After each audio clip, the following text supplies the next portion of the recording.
আসসালামু আলাইকুম।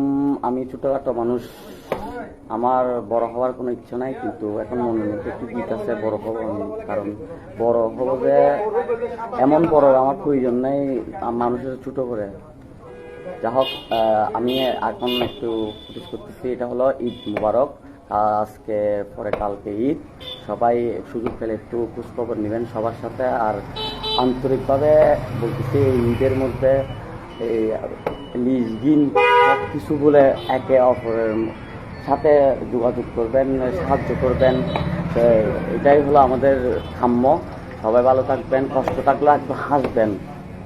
যা হোক, আল্লাহ তাআলা কষ্টকে ক্ষমায় মানে মনকে দূর করে দিবে।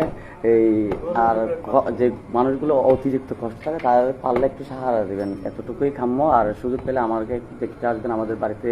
সবার দাওয়াত রইল। আমি মোহাম্মদ